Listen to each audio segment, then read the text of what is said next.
Bismillahirrahmanirrahim. Assalamualaikum warahmatullahi wabarakatuh.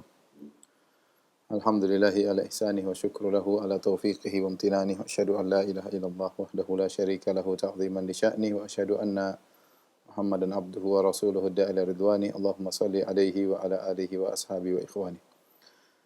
Para pemirsa Radio Roja dan Roja TV dimanapun Anda berada, insyaallah pada kesempatan kali ini kita melanjutkan pelajaran kita masih bersama tafsir surat Al-Ahzab. Kemarin kita berhenti pada sepenggal ayat dari surat Al-Ahzab ayat 33 yaitu waqarna fi buyutikunna.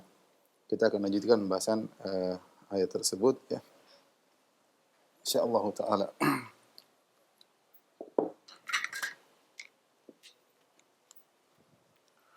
Allah Subhanahu wa taala berfirman,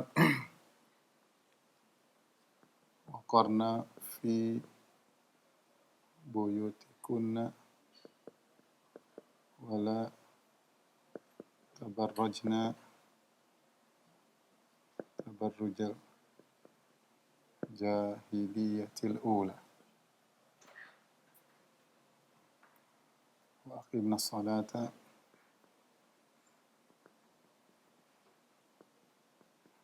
wa atina zakata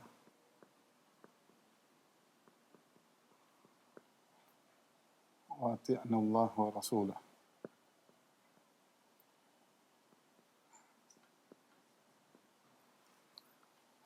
Innama yuridu Allah liyudhhiba ankum ar-rijsa ahlal bait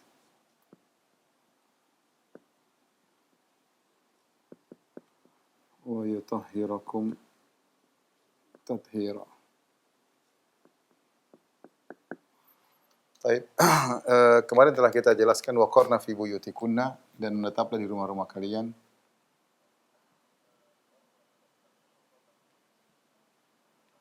Ini sudah kita jelaskan kemarin ya. Wala tabarrujna tabarrujal jahiliyatil ula, dan janganlah kalian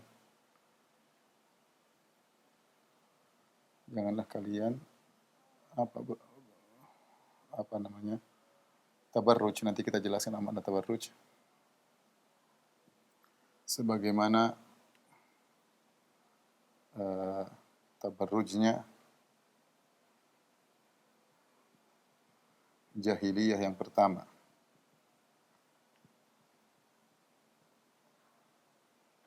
Kemudian dirikanlah salat dan bayar zakat. Dirikanlah salat,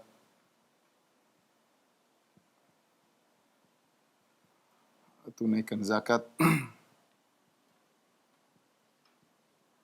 Kemudian wa ati'na Allah wa rasulah, taat kepada Allah dan Rasulnya. Kepada Allah dan Rasulnya. Sungguhnya innama yuridullahu liyudhhiba ankum rijsa ahlal bait. Ya. Sesungguhnya Allah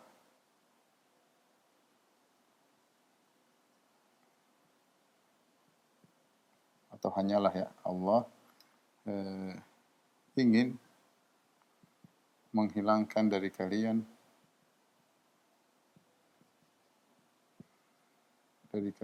rijis,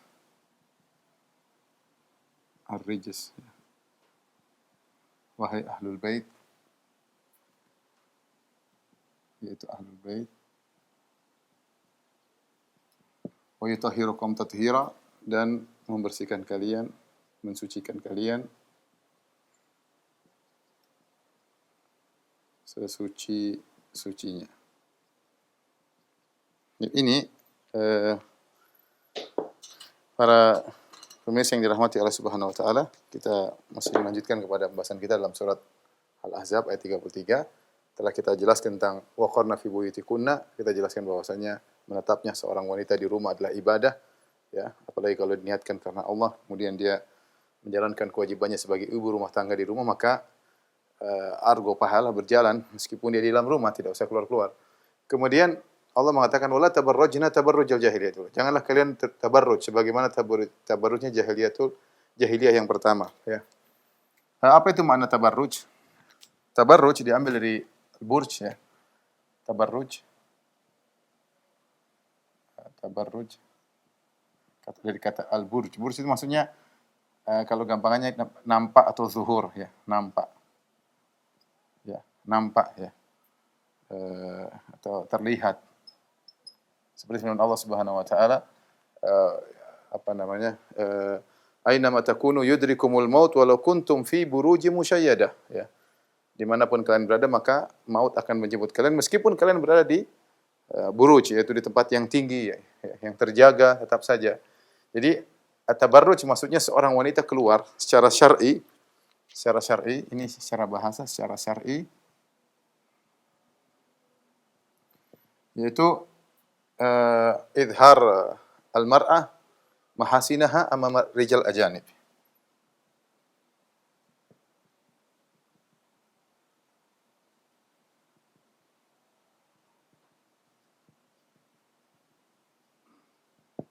Yaitu wanita menampakkan keindahannya, yaitu sifat wanita yang menampakkan keindahannya di hadapan lelaki yang bukan mahramnya. Lelaki yang bukan mahramnya, ya ajanib, maksudnya bukan mahram. Ini namanya tabarruj. Kemudian kata Allah, tabarrujal jahiliyatul ula, sebagaimana tabarrujnya orang jahiliyah. Diidhafahkan kepada jahiliyah, ya. Disandarkan kepada tabarruj, disandarkan kepada jahiliyah.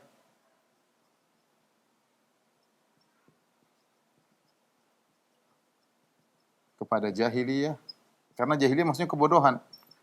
Ya, karena itu perbuatan bodoh. Perbuatan yang merupakan kebodohan. Wanita menampakkan keindahan tubuhnya kepada laki.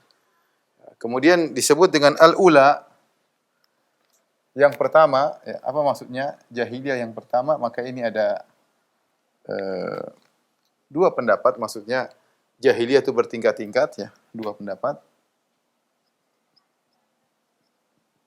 Yang pertama, jahiliyah itu bertingkat-tingkat kebodohannya.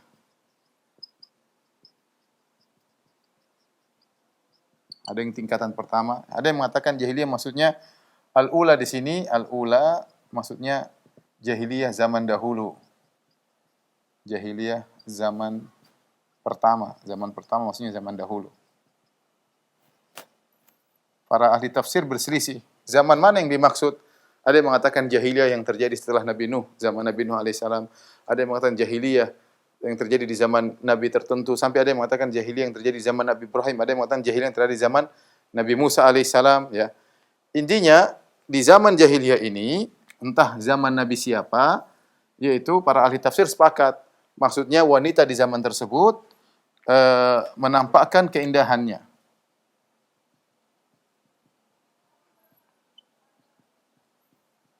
Menampakkan keindahannya. Ada yang menafsirkan bahwasanya di zaman tersebut, entah di zaman Nabi Ibrahim, entah di zaman Nabi Musa, entah di zaman Nabi Nuh, wanita keluar mereka pakai baju, ya, pakai baju tapi tidak terjahit sebelah kanan kiri. Jadi pakai baju depan belakang saja sehingga nampaklah sebagian samping-samping tubuhnya. Intinya ini banyak tafsiran tentang masalah bagaimana praktek tabarruj mereka, ya. Ada yang lebih parah daripada itu. Tapi intinya wanita keluar menampakkan keindahannya. Maka Nabi melarang, ya. Kenapa? Karena asalnya wanita mereka berhias untuk suami mereka. Ya.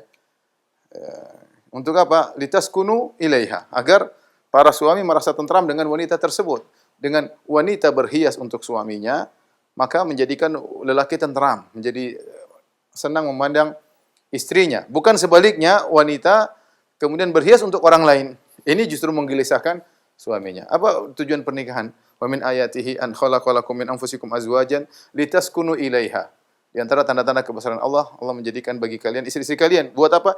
Litaskunu ilaiha, agar merasa tentram, tenang dengan istri. Maka ini tatkala Allah melarang tabarruj, berhias keluar kepada laki lain, ini tersirat bahwasanya kalian wanita berhias untuk suami, bukan untuk orang lain, ya. Kalian berhias untuk suami, bukan untuk orang lain, ya.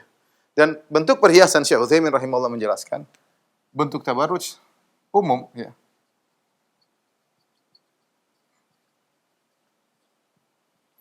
Umum ya. Mencakup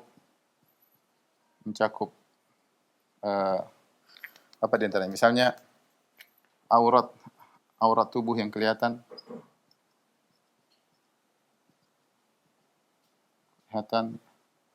misalnya baju yang tidak syar'i, ya. Baju yang tidak syar'i, misalnya seperti kata Nabi SAW, sinfani minan nasi lam arahuma, ada dua kelompok manusia aku belum melihat mereka, apa namanya, rijalun ma'ahum siyatun, ya, orang-orang yang memiliki cambuk, ka'adnabil baqar, seperti ekor sapi, ya, yadribuna bihan nas, untuk menghukum, mencambuk manusia. Kemudian kata Nabi yang kedua, nisaun kasiyatun ariyatun, ya, ma'ilatun mumilatun, ru'usuhunna kasnamil bakhtil ma'ilah, ya. Kata Nabi SAW, yang kedua adalah wanita yang berpakaian tapi telanjang, yang mereka berjalan berlenggak-lenggok, ya, ma'ilah, miring, mumilat, menarik perhatian, lelaki, kemudian rambut mereka seperti punuk onta. Punuk onta ini sekedar, kata para ulama, yaitu sebagai bentuk cara mencari perhatian para lelaki. Ini saya seringkan kepada para ibu-ibu, bahwasanya kita para wanita memakai jilbab bukan untuk jadi pusat perhatian. Tatkala jilbab fungsinya berubah menjadi penarik perhatian, berarti salah. Itu jilbab tersebut tidak syar'i. Ya. Karena di zaman dahulu wanita tatkala ingin mencari perhatian, di antaranya dengan membuat semacam sanggul di kepalanya yang tinggi menjadi punuk onta sehingga orang semua ingin lihat. Ya, ini salah satu contoh, bukan berarti cuma itu saja ya. Cara menarik perhatian banyak. Ya, cara menarik perhatian banyak. Jadi kalau ada baju yang menimbulkan menarik perhatian laki-laki, semakin indah melihat dia, maka sungguhnya itu baju yang tidak syar'i, ya. Baju yang tidak syar'i, khawatirnya terjerumus dalam tabarruj. Di antaranya, ya, pakai apa? Pakai apa bahasa Indonesianya? Make up, ya, di wajah. Pakai apa namanya? Pengindah wajah, ya. Untuk selain suaminya. Ini juga tidak diperbolehkan. Kalau wanita kalau dipakai cadar mungkin masih mending, ya. Kalau tidak pakai cadar, maka seorang wanita kemudian berhias, kemudian pakai rona merah kanan, rona merah kiri, lipstick, kemudian pakai spidol kanan, spidol kiri, kemudian dilihat oleh laki lain, ya, itu tabarruj. Tabarruj itu bertingkat-tingkat, tidak semua sama, tapi itu tabarruj. Beda dengan wanita yang benar-benar membuka auratnya, membuka pahanya, membuka betisnya, membuka sebagian dadanya, itu tentu parah. Tapi kita ingin wanita-wanita solehat bersih dari segala bentuk tabarruj. Saya tidak mengatakan tabarruj satu model, tabarruj bertingkat-tingkat. Ya, makanya sebagian ahli tafsir mengatakan tabarruj al-jahiliyatul ula ini tabarruj tingkat tinggi. Jangan seperti itu. Artinya segala yang mengarahkan kepada tabarruj tinggalkan. Tapi tabarruj bertingkat-tingkat. Mulai dari menampakkan aurat lebih parah, ya, kemudian untuk baju yang tidak syar'i, bertabarruj dengan bajunya, ya, menarik perhatian para laki, atau bertabarruj dengan make up-nya di wajahnya, ya. Kemudian bahkan Syekh Utsaimin rahimahullah taala mengatakan yang pakai cadar, wanita pakai cadar tidak boleh pakai celak di matanya, ya, karena hal itu akan menarik perhatian bagi para lelaki, kemudian melihat celak di matanya. Kalau dia pakai cadar, jangan dia pakai celak, ya. Kalau di rumah bebas. Kalau di rumah mau bertabarruj, mau bagi depan suami, mau pakai baju apapun, model apapun, ya, selama tidak melanggar syariat, tidak jadi masalah. Jadi tabarruj ini bertentangan dengan tujuan pernikahan, ya. Ini bertentangan dengan tujuan pernikahan.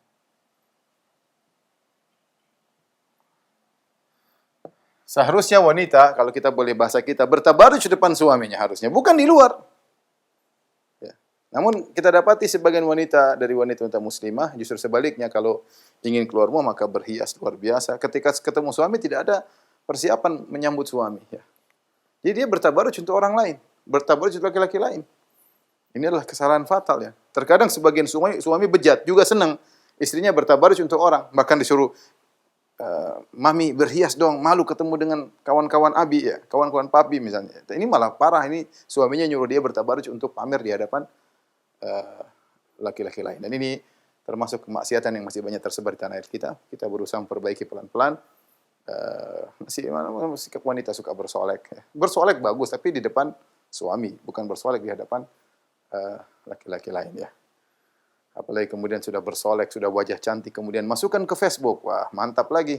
Jadikan status profil WhatsApp. Wah, semua orang bisa lihat. Masya Allah, Masya Allah. Janganlah, pelan-pelan tinggalkan. Kalau bisa tinggalkan sekaligus terbaik. Kalau belum mampu pelan-pelan tinggalkan kebiasaan ingin. Apa faedahnya anti dipuji-puji sama laki-laki? Yang paling penting dipuji suami. Kalau semua laki-laki puji tapi suami ngamuk-ngamuk percuma. Percuma, yang penting suami senang, suami puji itu baru terbaik. Meskipun semua laki-laki enggak suka, enggak apa-apa, yang penting suami sayang.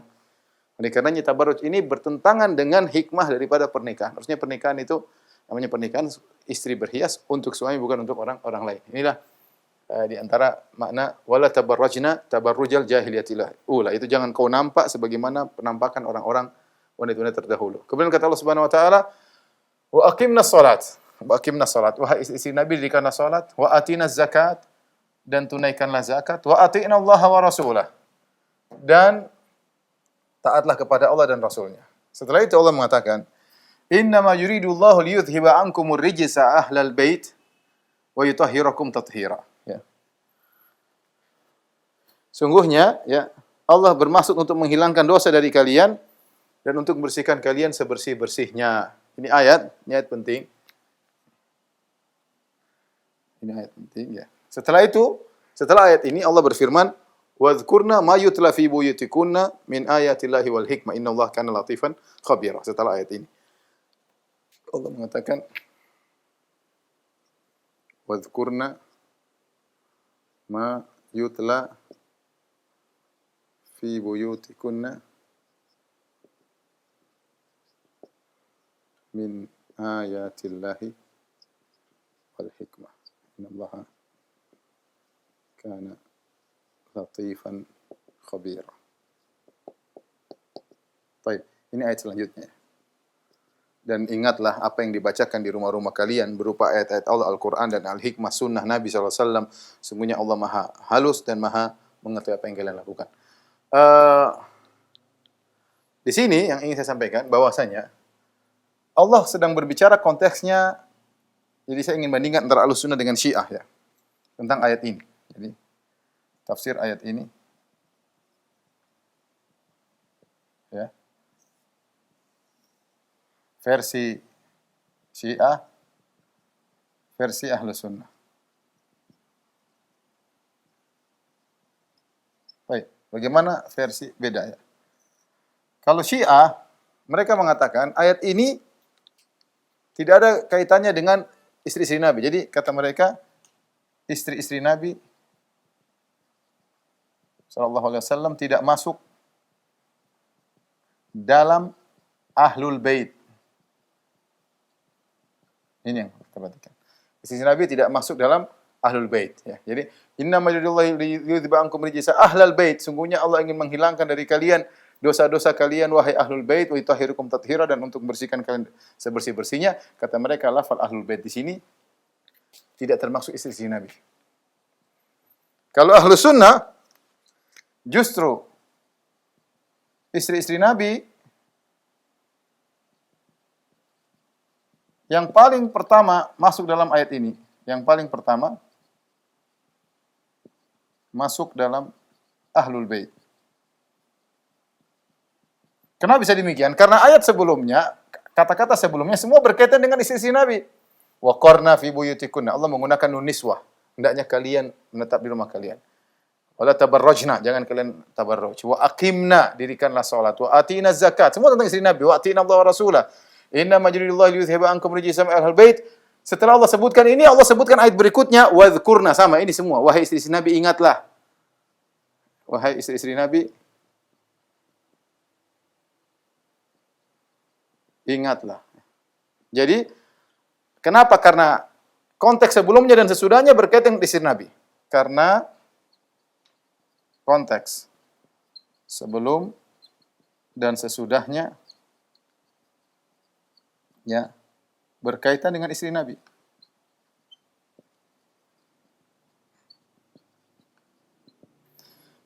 Terus menurut mereka Ahlul Bait siapa? Menurut mereka Ahlul Bait adalah dalam yang disebut dalam hadis kisah. Dalam hadis disebut hadis al-kisah, kain ya. Di situ ceritanya Nabi SAW sedang ada hadis diriwayatkan dari dua jalur.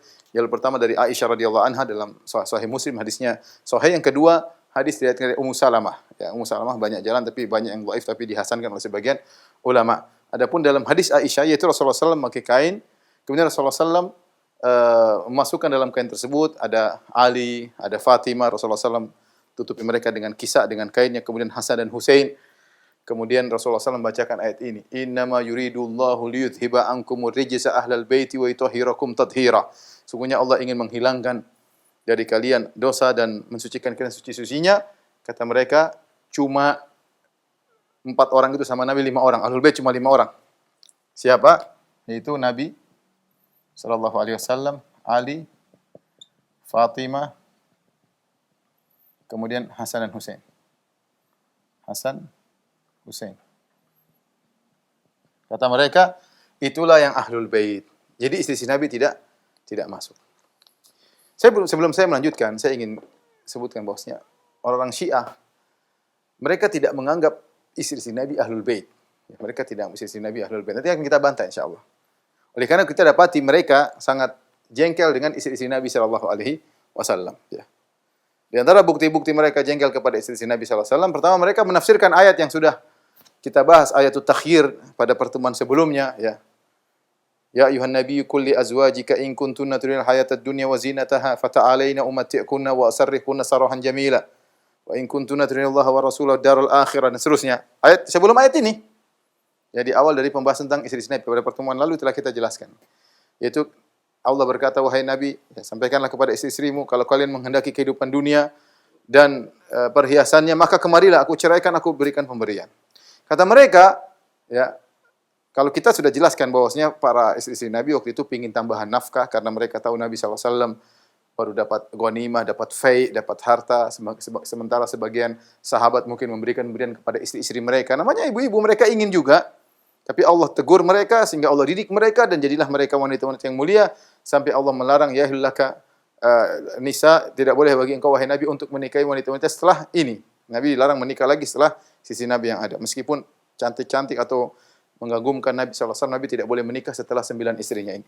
Sebagai bentuk balasan kepada istri-istri Nabi. Adapun mereka mengatakan orang Syiah. Ayat ini turun kenapa?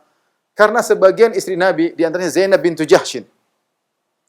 Zainab bintu Jahsyin istri Nabi katanya sesumbar mengatakan, memang Muhammad kalau ceraikan kita enggak ada yang nikahi kita, subhanallah. Jadi mereka nuduh Zainab bintu Jahsyin mengatakan demikian di hadapan Nabi bahwasanya kalau kau ceraikan saya silahkan cerai, masih ada laki lain yang mau sama saya. Apakah pantas istri Nabi mengucapkan demikian? Tidak, riwayatnya semua dusta. Enggak benar.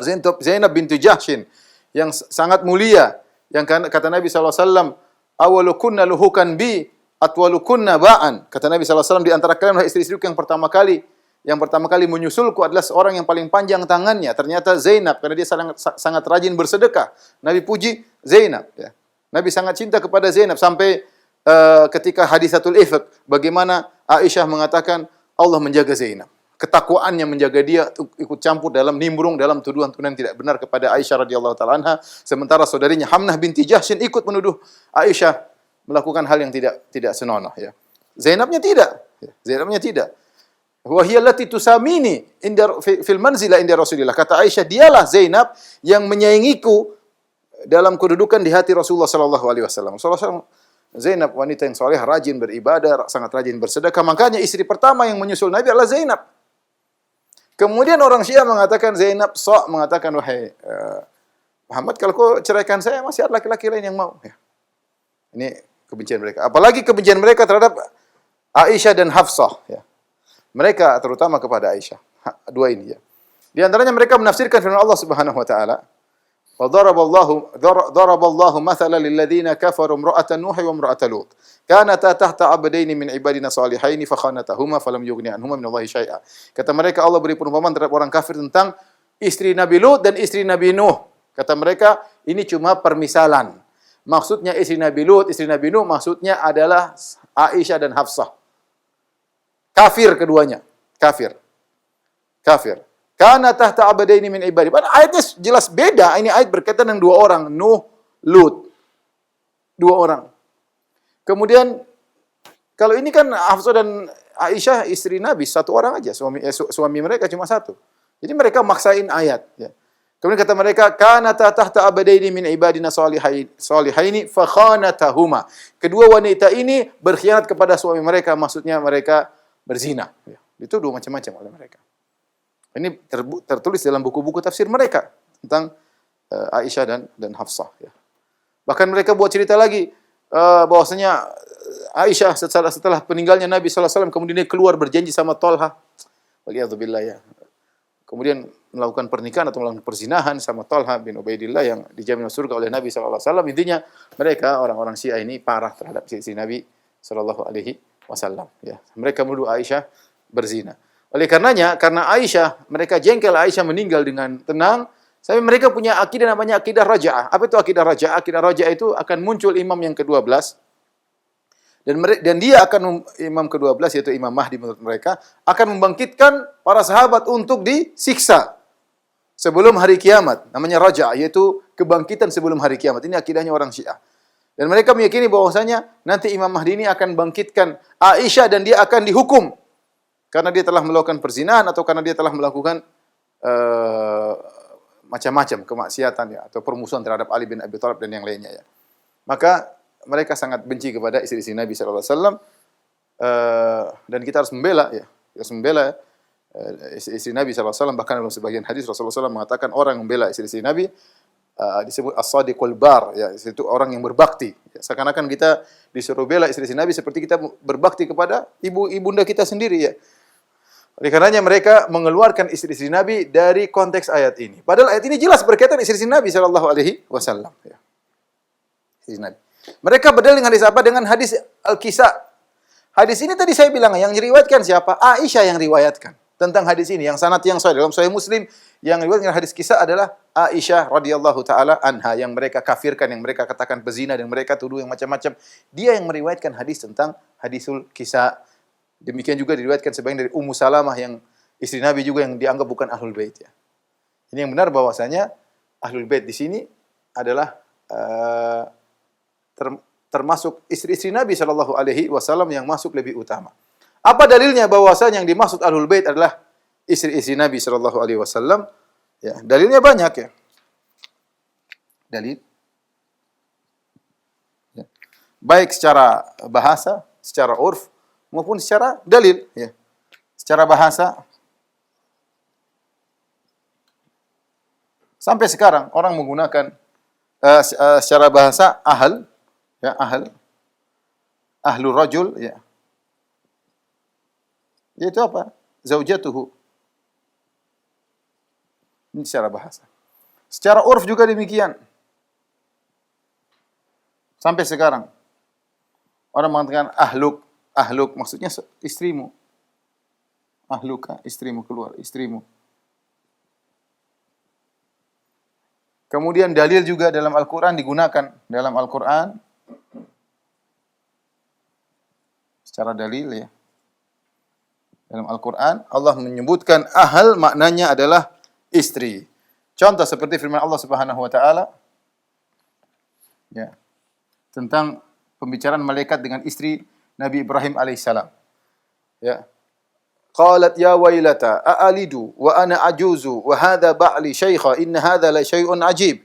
Ketika malaikat berkata kepada Sarah, wahai Sarah, kau akan punya anak. Maka Sarah heran. Apakah saya bisa melahirkan sementara saya mandul, suami saya juga sudah tua?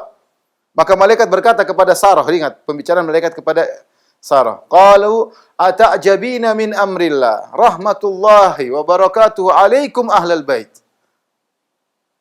Ya, rahmatullah wa barakatuhu alaikum ahlal bait, ya. Kata para malaikat kepada Sarah, ata'jabina min amrillah, ya, rahmatullahi wa barakatuhu alaikum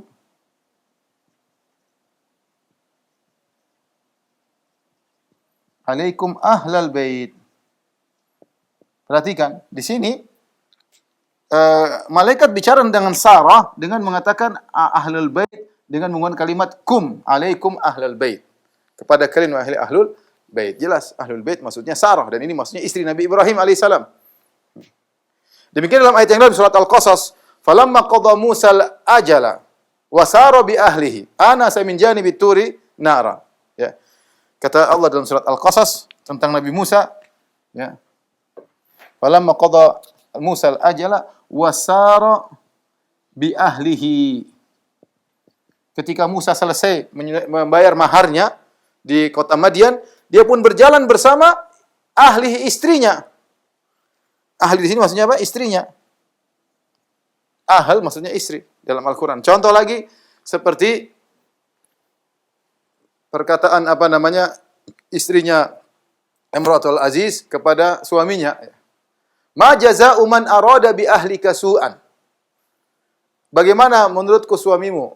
Balasan terhadap orang yang ingin keburukan bagi istrimu, ya. Ma jazaa'u man arada bi ahlika su'an.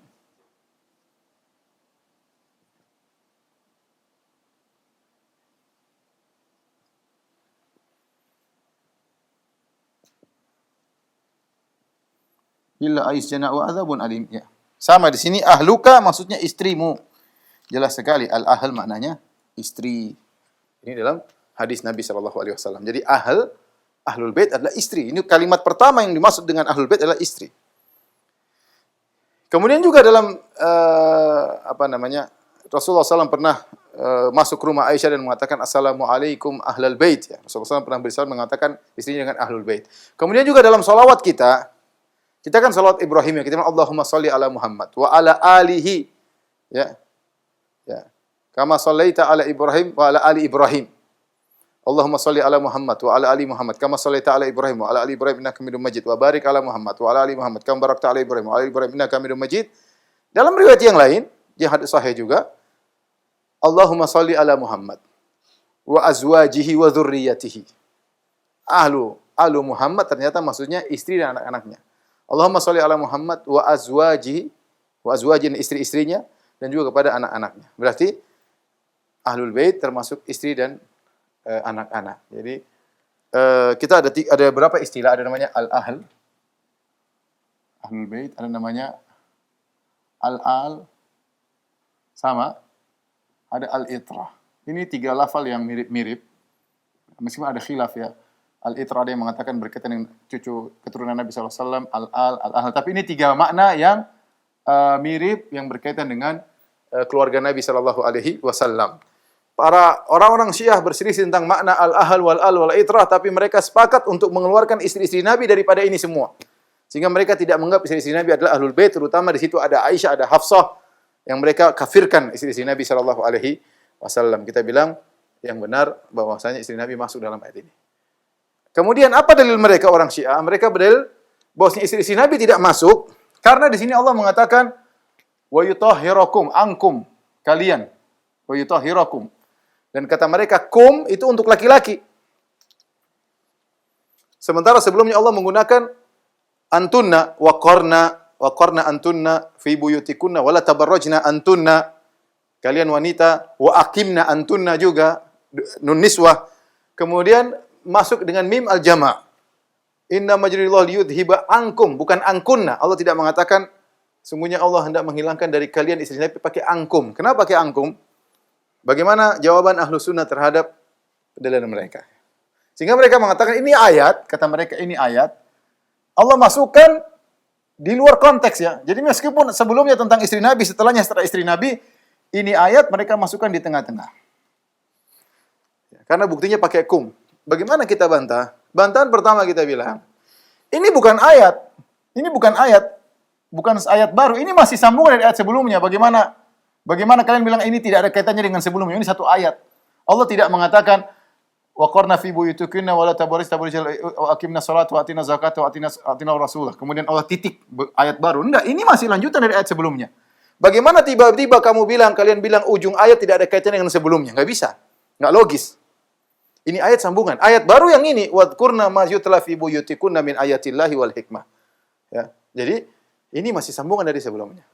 Kalau sebelumnya berbicara tentang istri Nabi, maka ini juga berbicara tentang istri Nabi. Ini bantahan pertama. Bantahan kedua, Kenapa menggunakan kum di sini? Ya, ada dua jawaban. Digunakan kum di sini karena Nabi masuk dalam rumah tersebut. Sayyidul Bait, pemilik rumah siapa? Nabi SAW. Dan Nabi laki-laki. Kalau di antara mukhatabin, audiens ada laki-laki, satu selesai menggunakan domir kata ganti laki-laki. Karena dalam kum di sini ada Nabi.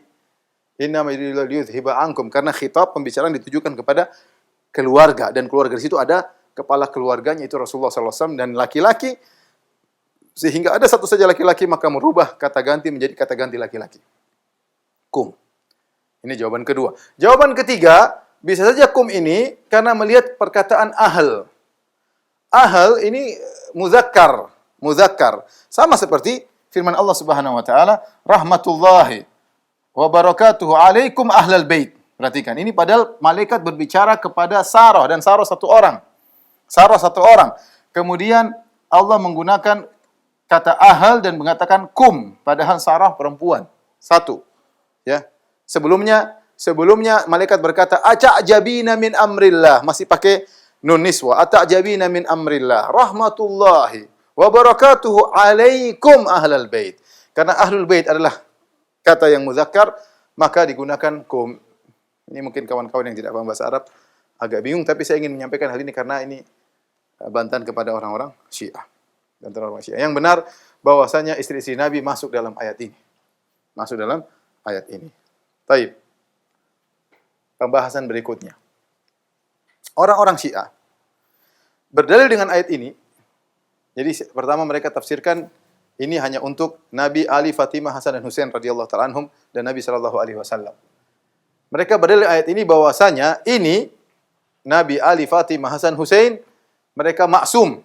Karena ayat ini mengatakan innama yuridullahu liyudhiba ankum rijs. Allah ingin menghilangkan rijs dosa dan bersihkan kalian dari dosa sesuci-sucinya. Berarti ayat ini menunjukkan yang disebutkan dalam ayat ini adalah maksum, tidak mungkin salah, tidak mungkin melakukan kesalahan. Ya. Sehingga mereka berdalil kalau begitu yang berhak menjadi imam adalah setelah Nabi adalah Ali. Setelah itu Hasan, setelah Husain. Kenapa? Karena mereka maksum. Adapun Abu Bakar, Umar, Utsman tidak maksum. Keluar daripada ayat ini. Semua sepakat Abu Bakar, Umar, Utsman tidak masuk dalam ayat ini. Apakah ayat ini menunjukkan kemaksuman? Jawabannya tidak. Kita Ahlussunnah sederhana. Yang maksum cuma Nabi sallallahu alaihi wasallam. Selain Nabi tidak ada yang maksum. Mau Abu Bakar, mau Ali, mau Utsman, mau Fatimah, mau Hasan, Husain tidak ada yang maksum. Dan Ali tidak pernah mengatakan saya maksum, Hasan tidak pernah mengatakan dia maksum, Husain tidak pernah mengatakan dia maksum, ya. Makanya di antara bantahan kepada mereka kalau mereka mengatakan Hasan, Husain maksum, kenapa Hasan menyerahkan kekhalifahan kepada Muawiyah? Mereka mengkafirkan Muawiyah. Sementara peristiwa yang terjadi yang disebut dengan Amul Jamaah, tahun persahabatan, tahun persatuan, Al-Hasan melepaskan jabatannya dia berikan kepada Muawiyah. Kalau Muawiyah kafir, gimana Hasan? Padahal Hasan tidak mungkin salah. Kalau Hasan benar, menyerahkan pimpinannya, dan dia maksum, dia menyerahkan tampuk kepimpinannya kepada Muawiyah, berarti Muawiyah sah. Karena yang dilakukan Hasan tidak mungkin salah. Ya. Tapi kalau mereka bilang Muawiyah kafir, berarti Hasan salah. Inilah yang tidak pernah bisa dijawab oleh orang Syiah. Kalau mereka mengatakan Hasan maksum, Al-Hasan radhiyallahu anhu, berarti perbuatan Hasan memberikan kekhilafahan kepada Muawiyah benar. Berarti Muawiyah tidak kafir. Bagaimana mungkin seorang memberikan kekhilafahan kepada orang kafir? Tapi kalau mereka mengatakan Muawiyah kafir sebagaimana yang mereka yakini, berarti Hasan keliru. Berarti Hasan keliru. Kenapa memberikan pimpinan kepada orang kafir? Tapi intinya, ini pendalilan mereka. Kita bilang, tidak benar ayat ini menunjukkan kemaksuman. Tidak benar ayat ini menunjukkan kemaksuman. Ya. Mereka bilang maksum Nabi, Ali, Fatimah, Hasan, Husain. Yang sekarang sebagian orang, parah lagi, yang di bawahnya kata mereka juga maksum. Keturunan mereka juga maksum. Ini lebih ngawur lagi. Ya, lebih ngawur lagi. Kita tahu bahwasanya, dan subhanallah, di antara bantahan yang bagus tentang masalah ini adalah bantahan yang ditulis oleh Al-Alusi. Ya. Al-Alusi dalam tafsirnya Ruhul Ma'ani, ya, tentang pembahasan ayat ini. Dan dia adalah Ahlul Bait, dia Al-Husaini. Salah seorang ahli tafsir yang Ahlul Bait adalah Al-Alusi. Al-Alusi, ya, Al-Husaini, keturunan Husain. Dia tinggal di Irak, dan dia punya buku Ruhul Ma'ani, dan dia bahas masalah, dia mengatakan ini ayat tidak menunjukkan tentang kemaksuman. Padahal dia Ahlul Bait. Kenapa?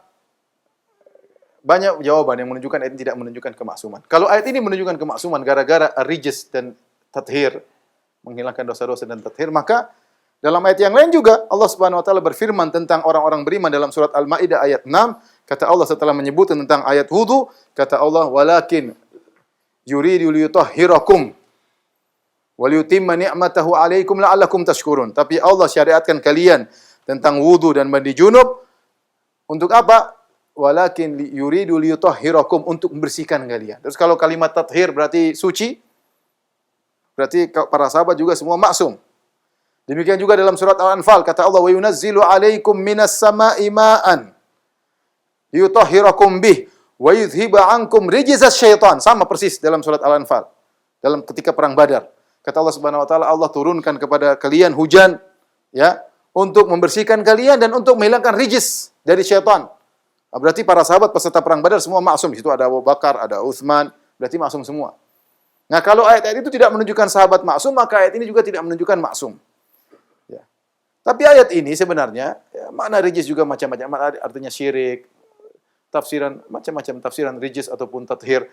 Tapi intinya ayat ini tidak menunjukkan kemaksuman. Karena kalau kita mengatakan ayat ini menunjukkan kemaksuman, para sahabat juga maksum. Sebagaimana dalam surat Al-Maidah ayat 6 dan juga dalam surat Al-Anfal di awal-awal surat Al-Anfal.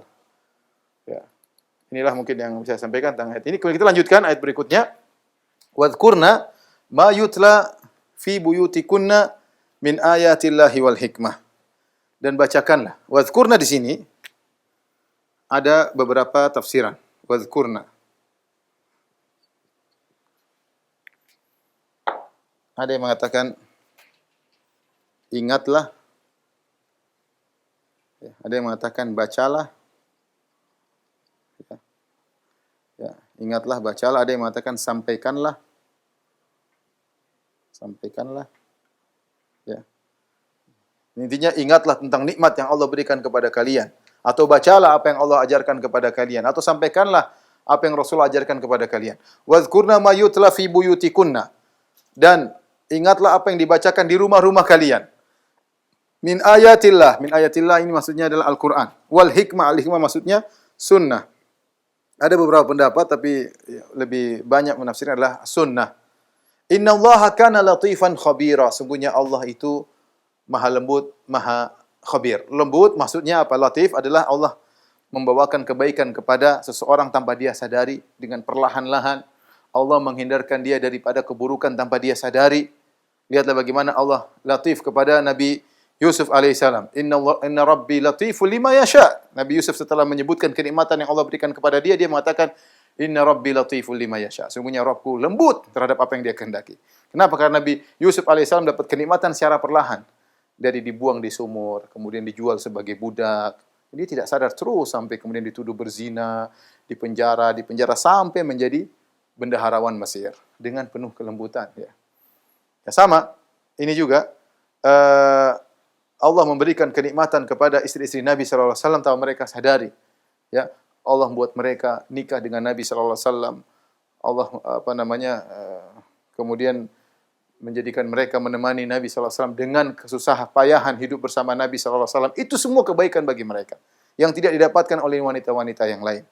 Jadi antaranya juga nikmat mendengar Al-Quran, mendengar sunnah Nabi sallallahu alaihi wasallam. Allah suruh mereka ingat tentang nikmat-nikmat yang Allah berikan kepada mereka. Allah tutup, innallaha kana latifan. Allah latif, maha lembut, memberikan kebaikan kepada kalian wahai istri-istri Nabi tanpa kalian sadari. Khabiran, dan Allah maha mengetahui tentang apa yang kalian lakukan secara detail.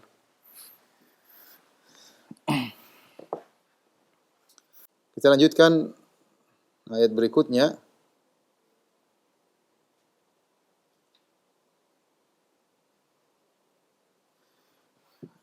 Ayat ke-35. Setelah itu Allah berfirman, Innal muslimina wal muslimat. Sungguhnya lelaki mukmin dan lelaki muslim dan wanita-wanita muslimah. Sebagian ulama seperti Tahir bin Ashur dan juga Syekh Sa'di rahimahullah dalam tafsir mereka, yaitu mungkin para wanita-wanita bertanya, Allah sudah sebutkan tentang istri-istri Nabi, terus bagaimana dengan kami, para wanita-wanita selain istri-istri Nabi?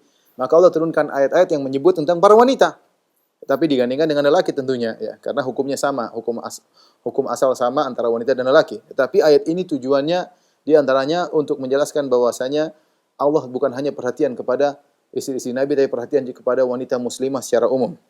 Maka Allah berfirman, "Innal muslimina wal muslimat." Semuanya lelaki mukmin, lelaki muslim dan wanita-wanita muslimah.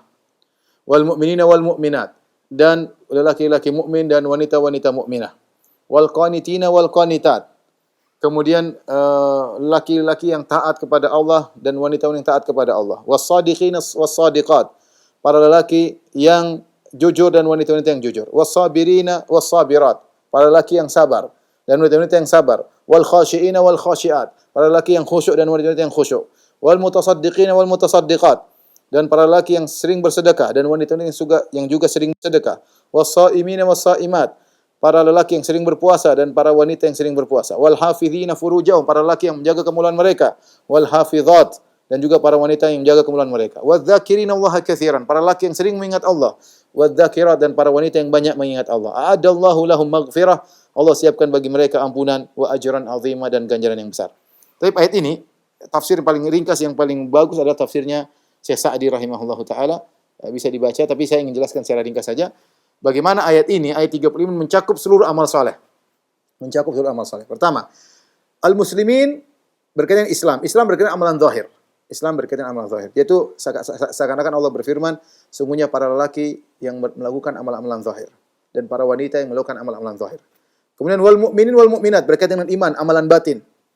Sungguhnya para lelaki yang melakukan amalan batin. Karena iman berkaitan dengan amalan batin. Kalau digabungkan dengan Islam, maka iman berkaitan dengan amalan batin, Islam berkaitan dengan amalan zahir. Seperti rukun Islam, rukun iman. Rukun Islam zahir, rukun iman berkaitan dengan amalan batin. Dan para lelaki yang mukminin yang melakukan amalan batin, wal mukminat yang melakukan amalan-amalan batin, banyak amalan-amalan batin. Ya. Kemudian wal qanitin wal qanitat.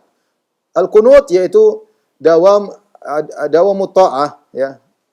Yaitu ketaatan sambil tunduk kepada Allah Subhanahu wa taala, seperti firman Allah, wa qumu lillahi qanitin. Berdirilah kalian dalam salat dengan khusyuk. Tenang dan khusyuk, tenang tunduk kepada Allah Subhanahu wa taala. Jadi al-qanitin wal qanitat bukan cuma sekedar dawamu ta'ah, bukannya hanya sekedar sering taat, tapi dengan ketundukan kepada Allah Subhanahu wa taala. Ya, melakukan amalan zahir, melakukan amalan batin, taat kepada Allah. Was-shadiqina was-shadiqat. Sekarang shadiqin shadiqat berkaitan dengan lisan, jujur. Lelaki-laki yang jujur, wanita-wanita yang jujur, ya, meskipun jujur terkadang terasa berat, tapi ingat as-sidqu manja, bahwasanya kejujuran adalah keselamatan. Banyak orang menyangka kebohongan menyelamatkan, tapi dia hanya menyelamatkan secara semu. Yang benar adalah kejujuran yang menyelamatkan. Ya, was-sabirin was-sabirat. Lelaki yang bersabar, sabar dalam jalan ketaatan, sabar dalam tertimpa musibah, dan sabar meninggalkan kemaksiatan. Demikian juga wanita yang sabar dalam jalan ketaatan, sabar dalam meninggalkan kemaksiatan. Hati ingin nonton inilah, ingin drama Korea, ingin dengar musik, dia tahan, tidak mau, ya. Kemudian sabar tatkala terkena musibah. Ini juga amalan hati. Ya. Wal khashi'in, dan khusyuk. Wal khashi'at, lelaki yang khusyuk, wanita yang khusyuk. Ya. Terutama dalam salat, ya. Kemudian wal mutasaddiqin, yang bersedekah. Ini berkaitan berkaitan orang lain. Memberi amal mutaaddi, memberikan manfaat kepada orang lain. Laki yang bersedekah, wanita juga yang bersedekah. Ya. Was-shaimin, was-shaimat. Dia melakukan amalan antara dengan Allah Subhanahu wa taala. Ya, menahan lapar dan dahaga karena Allah. Baik puasa wajib maupun puasa sunnah. Para wanita juga puasa wajib maupun puasa sunnah. Was-shaimat, para wanita yang suka puasa. Wal hafizina furujahum, yang menjaga kemaluannya agar tidak terjerumus dalam kemaksiatan. Ini juga amal soleh. Wal hafizat, demikian juga para wanita yang menjaga dirinya tidak terjerumus dalam perzinahan, dan juga menjaga dirinya agar tidak masuk dalam hal-hal yang menjerumuskan dalam perzinahan. Baik tontonan, baik chattingan, baik sentuhan, baik pembicaraan, semua yang bisa mengantar perzinahan, dia jaga dirinya.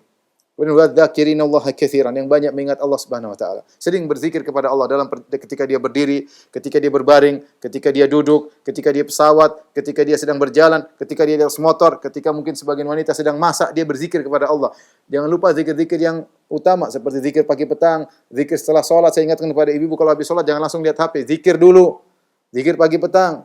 Apalagi kalau dia bangun malam, kata Nabi sallallahu alaihi wasallam, ya, tentang suami yang membangunkan istrinya salat malam atau istri yang membangunkan suaminya salat malam, idza shallaya jami'an kutiba minadz-dzakirinallaha katsiran wadz-dzakirat. Kalau ternyata pasangan suami istri salat bareng, tidak usah banyak-banyak, mungkin salat 5 rakaat, 3 rakaat, dicatat oleh Allah termasuk lelaki yang banyak mengingat Allah dan wanita yang banyak mengingat Allah. Dan ini amalan yang spesial.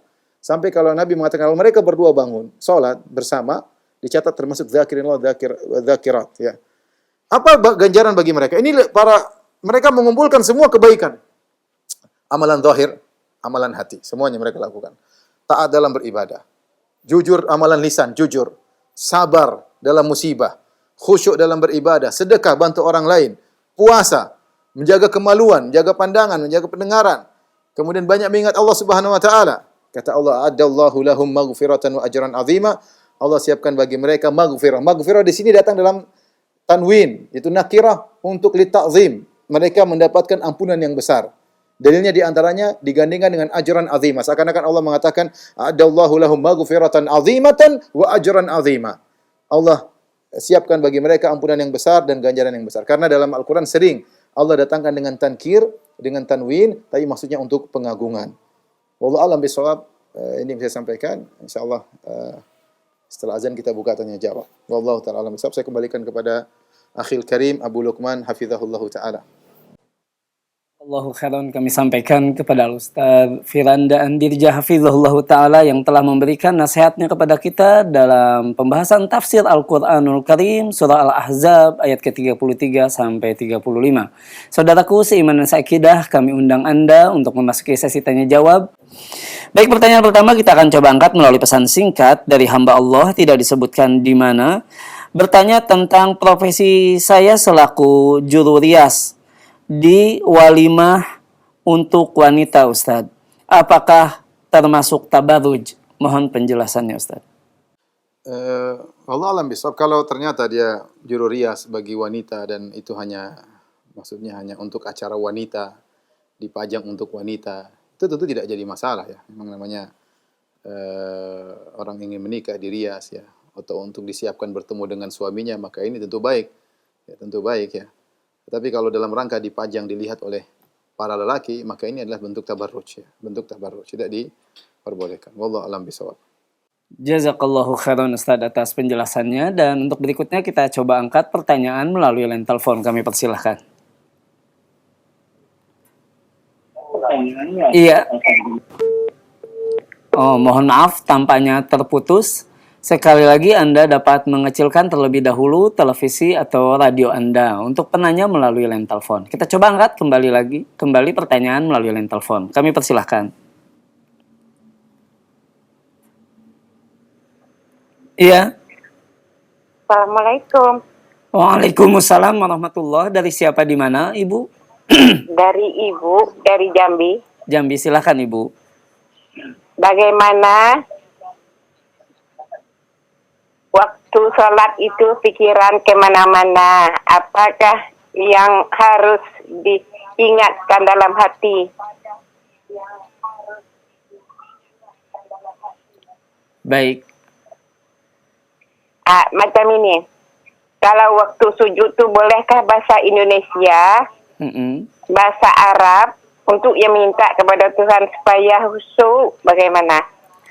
Baik, jazakillahu khairan untuk Ibu penanya di Jambi. Tafadhol Ustaz. Tentunya khusyuk adalah sebagaimana perkataan para ulama, ruhus salat. Adalah ruh daripada salat. Dan bahkan banyak ulama mengatakan pahala tentang salat dibangun di atas kekhusyuan, Poin paling utama adalah khusyuk. Karenanya ketika Allah memuji orang-orang yang beriman dalam surat Al-Mu'minun, yang Allah mengatakan alladzina yarithuna al-firdausa hum fiha khalidun, orang-orang yang mewarisi surga firdaus dan mereka kekal dalamnya. Allah sebutkan ciri-ciri mereka. Yang pertamanya, qad aflahal mu'minun alladzina hum fi salatihim khashi'un. Sungguh beruntung orang-orang yang beriman yang mereka khusyuk dalam salat mereka. Maka seorang berusaha untuk khusyuk ya, untuk khusyuk. Dan memang syaitan datang khusus untuk menggoda seseorang ketika dia sedang salat. Karena syaitan tahu adalah ibadah yang sangat agung. Connecting antara seorang hamba dengan Tuhannya adalah dengan salat ya. Kata Nabi SAW, inna ahadakum idza kana fi salati fa innahu yunaji rabbahu. Jika salah seorang dari kalian sedang salat, sungguh dia sedang berbicara dengan Allah. Munajat itu berbicara antara, dalam bahasa kita adalah dua orang sedang berbicara, berbisik-bisik di antara mereka, namanya munajat. Oleh karenanya seorang ketika dia sedang salat, dia hadirkan dalam dirinya dia sedang di hadapan Allah Subhanahu wa taala. Ini sangat membantu dia untuk bisa khusyuk. Kemudian perkara berikutnya dia berusaha memahami apa yang dia baca, ya. Paling tidak dia baca paham apa itu Al-Fatihah, terjemahannya dia ngerti. Kalau dia bisa baca tafsirnya sedikit bagus, ya. Kemudian dia ngerti misalnya bacaan i'tidal, kemudian dia ngerti tentang misalnya baca istiftah, apa maknanya dia ngerti, ya. Kemudian dia mengerti apa maknanya doa ruku, doa sujud, ya. Ini penting, ya. Dan ini sudah saya jelaskan semua dalam buku saya, buku bekal salat. Zikir-zikir tersebut berserta dengan syarahnya, dengan penjelasannya. Ini di antara hal yang membantu kita untuk khusyuk. Ketika kita tahu kita sedang terbawa oleh syaitan, hati kita dibawa untuk berpikir tentang makanan kek, tentang pasar kek, tentang duit, tentang barang hilang. Jangan kita biarkan hati kita terjulur dibawa oleh syaitan. Segera kita tarik kembali. Untuk fokus bahwasanya kita sedang di hadapan Allah Subhanahu wa taala. Bahwasanya Allah sedang menilai salat saya dan bisa jadi salat saya yang terakhir. Ya, bisa jadi salat ini membuat saya masuk surga, ya. Sehingga kita menjadi fokus kepada Allah Subhanahu wa taala. Dan tadi jangan lupa untuk berdoa, Allahumma inna a'udzubika min qalbi la yakhsha. Ya Allah, aku berlindung kepada Engkau dari hati yang tidak khusyuk. Berdoa kepada Allah Subhanahu wa taala. Adapun pertanyaan kedua berkaitan dengan sujud kemudian berdoa kepada Allah. Untuk zikir sujudnya, maka kita sesuai dengan apa yang diajarkan oleh Nabi sallallahu alaihi wasallam, banyak bisa subhana rabbiyal a'la wa bihamdihi, bisa subhanakallahumma rabbana wa bihamdika allahumma ghfirli, bisa subuhun kudusun rabbul malaikati war ruh misalnya, ya. Dan banyak zikir-zikir ketika sujud. Tapi ketika kita mau berdoa, maka kita boleh pakai bahasa Indonesia berdasarkan fatwa para ulama, ya. Kita boleh bahkan seperti Syekh bin Baz rahimahullah taala, kalau kita misalnya salat sendirian tidak bersama imam, maka kita boleh memuji Allah dalam sujud kita, kemudian bersalawat kepada Nabi, kemudian kita minta kepada Allah, boleh, ya. Tapi kalau kita jadi makmum, di belakang makmum, kita di belakang imam, maka kita ikut ritme imam. Jangan sampai imam sudah berdiri, kita masih sujud berdoa, makanya ini tidak boleh karena melanggar tata cara sebagai makmum. Wallahu a'lam bishawab. Jazakallahu khairan Ustaz atas penjelasannya, dan untuk berikutnya masih kita akan angkat penanya melalui line telepon, kami persilahkan. Iya. Assalamualaikum. Waalaikumsalam warahmatullahi. Dari siapa, di mana Ibu? Dari Ummu Zakaria. Di mana? Di Jember, Ustaz. Di Jember, silahkan nih Ummu. Ustaz, suami saya kan suka saya berdandan. Cuman kalau keluar juga disuruh berdandan. Cuman itu saya itu bercadar. Apa itu termasuk termasuk tabarruj ya, Ustaz? Baik. Jazakillahu khairan untuk penanya di Jember. Tafadhol, Ustaz. Kalau bercadar selama tidak memakai cila di mata, ya tidak jadi masalah, ya. Misalnya pakai rona-rona di pipi kanan, pipi kiri, kan tertutup dengan cadar, maka tidak jadi masalah. Kalau dalam rangka dengan ketemu dengan teman-teman nggak ada masalah. Ini yang jadi masalah tabarruj adalah idharul mar'ah mahasinaha amama rijal ajanib. Yang dimaksud dengan tabarruj adalah menampakkan keindahan seorang wanita di hadapan laki-laki yang bukan mahram. Adapun sama wanita, sama teman nggak ada masalah, biasa. Wanita suka berhias, wanita suka pakai baju yang indah, wanita suka pakai perhiasan. Kalau di antara mereka nggak ada masalah. Yang jadi masalah kalau itu nampak di hadapan laki-laki lain. Jadi kalau suami suruh keluar berhias, maksudnya mungkin suaminya, kamu ketemu teman jangan malu-maluin, yang bersih, mungkin maksudnya begitu. Biar mereka enak ngobrol dengan kamu, yang rapi, nggak apa-apa, itu menjalankan perintah suami. Tapi bukan dalam rangka bertemu dengan laki-laki tentunya. Jadi kalau pakai cadar selesai urusan, nggak ada masalah, kan tertutup. Ya, tapi mata jangan dihiasi. Jangan seperti pakai macam-macam lah di mata, karena mata bisa terlihat. Ya, misalnya ternyata pakai merah-merah di mata di sini, ya. Tentu ini termasuk tabarruj kalau dilihat oleh laki lain, ya. Tapi kalau di antara wanita tidak jadi masalah, ya. Kalau kita pakai pelembab saja supaya tidak kering, itu nggak ada masalah. Pelembab, kemudian pakai bedak sedikit supaya tidak kering. Tujuannya bukan untuk berhias, supaya mata tidak terganggu. Itu nggak ada masalah. Yang jadi masalah kalau kita berhias. Bagi wanita bercadar, dia menghiasi matanya dengan spidol dan macam-macamnya. Wallahu a'lam bishawab. Jazakallahu khairan Ustaz atas penjelasannya. Dan pertanyaan berikutnya melalui pesan singkat Ustaz dari Bapak Fitla di Mamuju. Ingin bertanya, Ustaz, saya tinggal di kampung istri di mana mayoritas masih menjalankan agama dicampur dengan adat istiadat. Pertanyaannya, bagaimana cara saya dalam bermasyarakat Ustaz agar tidak dijauhi? Barakallah. kita berusaha ya yang mengedepankan keridhaan Allah Subhanahu wa taala dengan tetap memperhatikan nilai-nilai sosial yang ada di masyarakat ya. Kalau memang ternyata mereka melakukan adat istiadat yang tidak syar'i, kemudian kita diajak ya. Terkadang yang tidak syar'i tersebut nyerempet ke kesyirikan, terkadang nyerempet kepada kebid'ahan, maka jangan kita lakukan. Tetap kita ramah tamah dengan mereka karena kebanyakan masyarakat tidak mengerti. Mereka menyangka itu hak, mereka itu menyangka itu benar. Kalau ada yang tidak melakukannya disangka aneh. Ya, saya juga dulu begitu. Kehidupan di kampung seperti itu tiba-tiba ada orang mengatakan tidak boleh ini saya heran. Kaget ya. Sebagaimana para sahabat dahulu, mereka biasa tidak melakukan sesuatu, tiba-tiba ada yang melakukan, mereka juga heran. Seperti kisah Abu Musa al-Asy'ari ketika bertemu dengan Ibnu Mas'ud, ya, melihat ada orang berzikir rame-rame di masjid dengan bawa kerikil, sabbihu mi'ah, bertasbih 100 kali, halilu mi'ah, 100 kali bertahlil rame-rame, ya. Maka dia heran. Sahabat begitu, ini heran, ini tidak ada di zaman Nabi melakukannya. Para sahabat maka dia heran, dia tanya kepada Ibnu Mas'ud. Tapi Ibnu Mas'ud akhirnya mengingkari ya. Dan wajar jika kemudian kita tidak melakukan bid'ah, kita dianggap aneh. Kita tidak dianggap aneh. Seandainya yang mereka lakukan di zaman Nabi, mereka akan dianggap aneh di zaman para sahabat. Oleh karena tatkala kita tahu kebanyakan mereka di atas kejahilan, maka kita lebih lembut kepada mereka ya. Caranya dengan cara yang baik, tetap untuk acara-acara mereka tidak kita ikuti, tapi tetap lemah lembut, kita ramah. Kalau ada acara misalnya kerja bakti, kita bareng-bareng sama mereka. Kalau ada acara-acara sosial, kita bantu mereka. Sehingga mereka tahu bahwasanya kita ini bermasyarakat. Cuma pada hal tertentu kita tidak mau. Ya. Kita tidak mau. Seperti misalnya seorang masuk misalnya saya tinggal di kampung. Kita tinggal di kampung, sholat orang-orang situ melakukan acara-acara yang kita tidak sukai. Ya. Kita pertama masuk di masjid, kita bilang Assalamualaikum, kita salami mereka. Sunnahnya kan kita ketemu salaman. Sehingga mereka tahu kita tidak benci sama mereka. Sehingga kalau misalnya setelah sholat saya tidak salam-salaman, ya mereka salam, terserah mereka. Saya tidak salam-salaman. Mereka tidak benci kepada saya karena mereka tahu saya kalau masuk saya salami mereka. Maksudnya saya senyumin mereka, salam gimana Pak, tanya kabarnya. Saya ngobrol sama mereka. Nanti pas acara yang mereka lakukan saya tidak ikuti, mereka tidak marah. Ya. Itu contoh misalnya, ada hal yang mungkin bisa kita lakukan, sunnah kita lakukan. Contoh, seperti misalnya ada yang meninggal di antara mereka. Kemudian mereka mengadakan acara ritual-ritual bid'ah yang tidak dicontohkan oleh Nabi SAW. Maka bukan berarti kita tinggalkan sama sekali. Kita datang di pagi hari. Kan bukankah sunnahnya kita melayat? Bukankah sunnahnya kita membantu orang yang sedang berduka cita? Ya kita datang, bukan pas acaranya. Pas acaranya kita datang, tapi kita datang sebelum acara atau kita datang setelah acara selesai. Kita kasih bantuan, kita bela sungkawa, menunjukkan kita perhatian.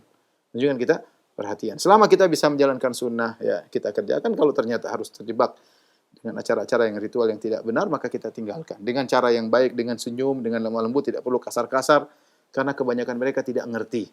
Ya, jadi mereka tidak ngerti sebagaimana kita juga dulu tidak ngerti. Makanya di antara nasihat Syekh Albani rahimahullah taala sebelum beliau meninggal, dia mengatakan bahwasanya makna perkataannya yaitu menjelaskan umat untuk meninggalkan kebiasaan mereka yang tidak benar itu berat terhadap kebiasaan mereka karena mereka menganggap ini sesuatu yang aneh, kita dianggap aneh. Nah, kalau tugas kita sudah berat, jangan dibumbui lagi dengan sikap yang kasar. Ya, jangan dibumbui lagi dengan sikap yang kasar.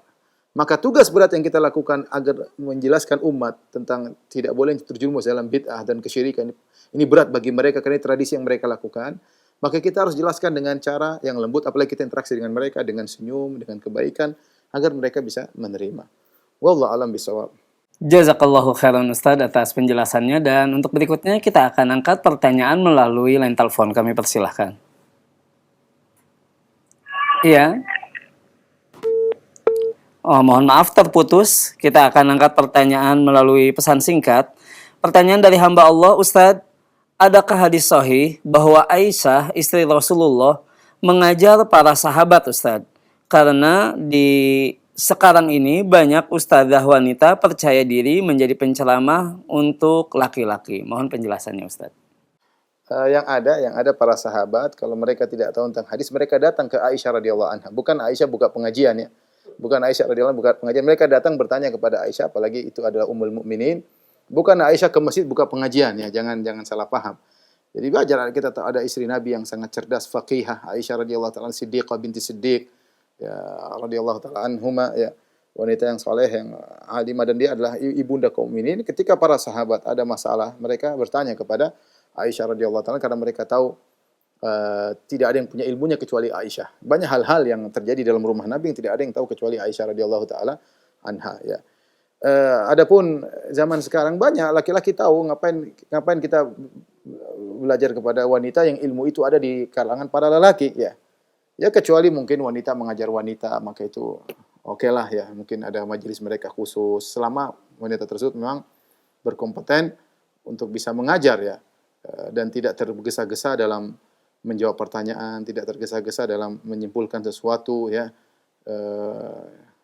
dan sebatas kemampuannya itu tidak jadi masalah. Tapi kalau wanita buka pengajian di depan laki-laki, maka khawatirnya laki-lakinya pada khusyuk melihat ustazahnya ya. Demikian saja kajian kita para ikhwan dan akhwat yang dirahmati Allah Subhanahu wa taala, pemirsa TV Raja dan Radio Raja di mana Anda berada. Insyaallah kita dipertemukan kembali oleh Allah dalam kesempatan berikutnya, masih dalam tafsir surah Al-Ahzab. Kurang lebihnya saya mohon maaf. Subhanakallah bihamdika asyhadu an la ilaha illa anta astaghfiruka wa atubu ilaik. Assalamualaikum warahmatullahi wabarakatuh.